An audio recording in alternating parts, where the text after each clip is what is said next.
Whenever you are ready, deep breath and first word of your speech, unless you want to make a qualifier before you begin.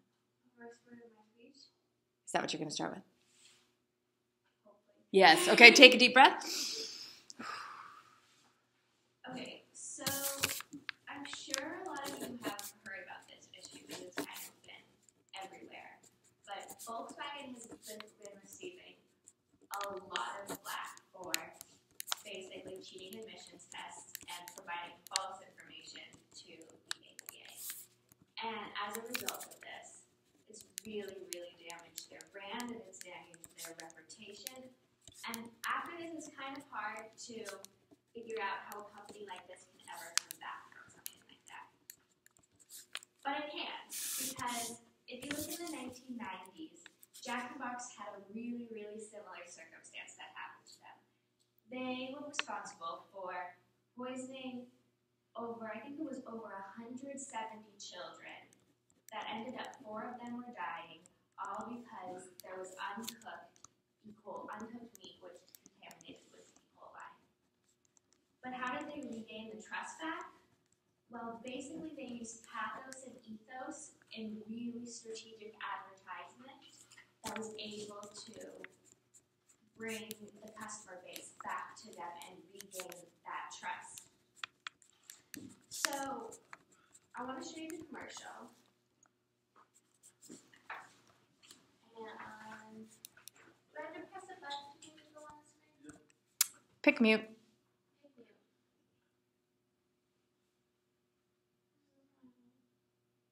It's right next to the on-off. Nope. Black box. Black box. Black box. On. Pick mute. No. Pick mute. It's okay. It's the top button, and it's... It's okay. We're going to show you, and then you'll know from now on. Okay? Okay, perfect. There you go. Okay, that's perfect. Okay, so here's the advertisement that they used.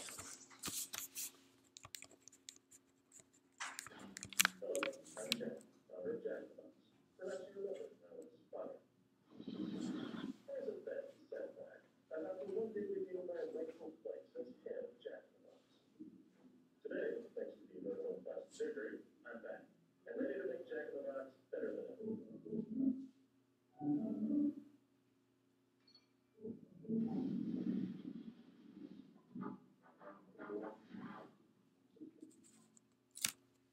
So, You may want to stop them.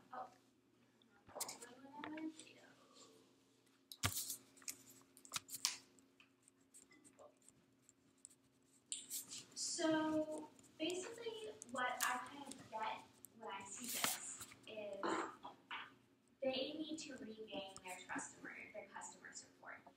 After having such a huge epidemic where they killed over 4 kids and sent over 100, I think it's even over 170 jobs, they needed to come up with an advertisement that could successfully utilize Aristotle's proofs for ethos and pathos. And I think they did it really successfully in this commercial, actually.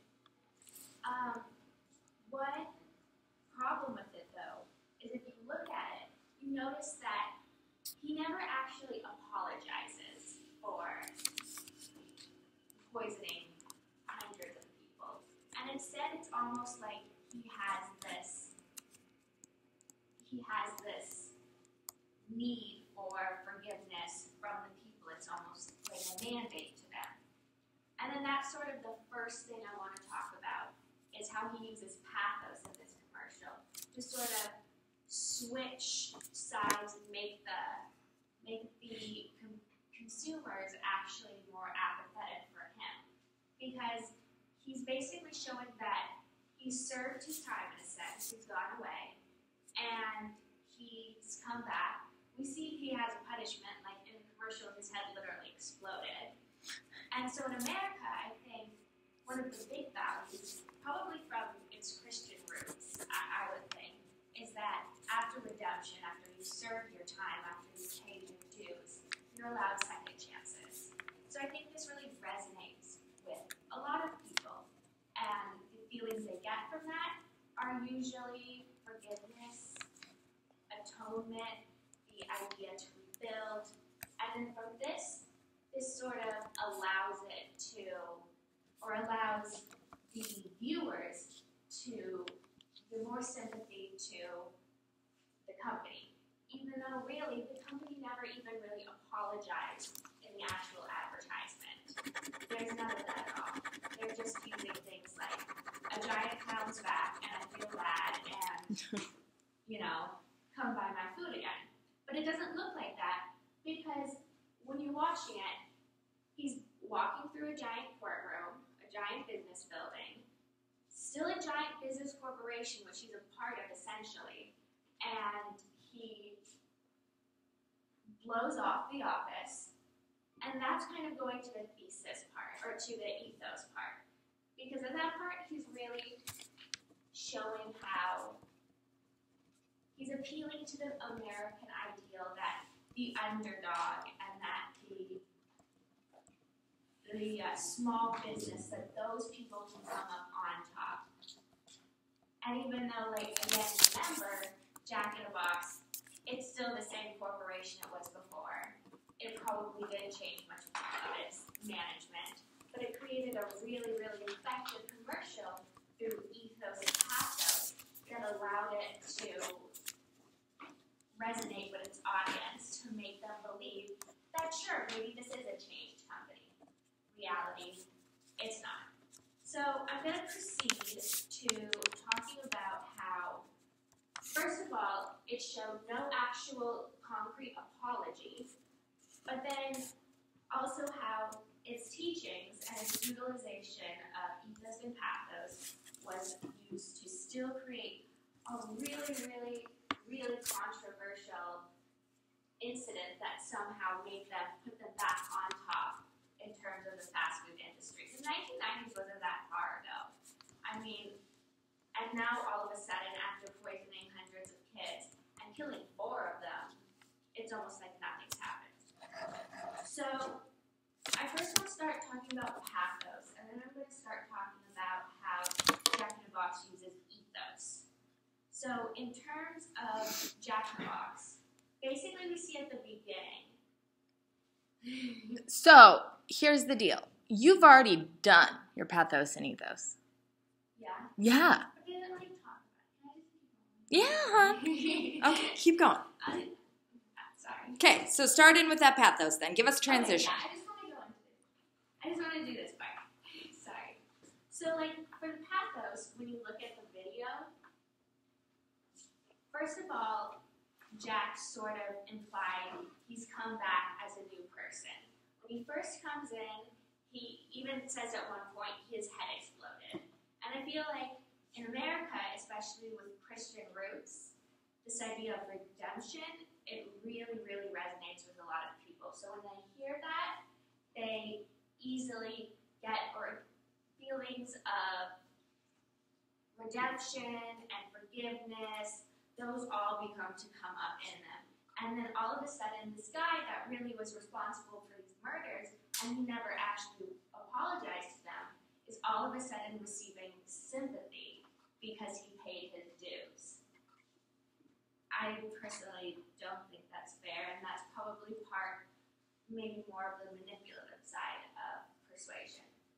But then also in ethos, he does a similar thing, but he talks more about how Jack is going to come in and change the company.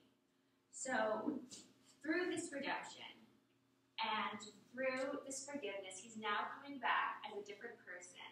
He's going to be a stronger business leader. He's portrayed as someone who fights for the little man. He goes and he explodes a corporate building and kind of proving that the American dream is small business and it's about the underdog. And he's trying to appeal to the underdog against this big corporate greed.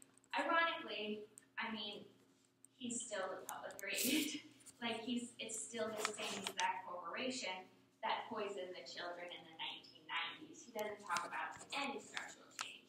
But still, this is a successful use of pathos and ethos because it utilizes them to convince the audience that what they're saying is valid and what they're saying kind of allows them for more trustworthiness. And I mean, really, when you look around, Jack in the Box is everywhere all of a sudden. It's just that. And it's one of the top food chains.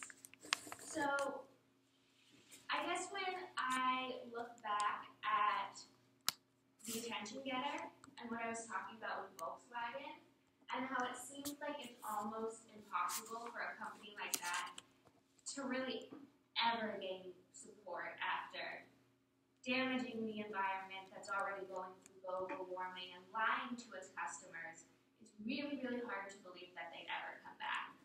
But kind of looking through how Jack in the Box uses Aristotle's proofs as advertisement, I think it's very possible that in the next few years, we could easily see Volkswagen commercials reemerge with, a car driving through like an idyllic passage and some symbolic representation of their remorse and their new emergence in environmentalism. And again, that's probably going to influence pathos and ethos. And I would predict that the same exact thing would happen to an organization like Volkswagen.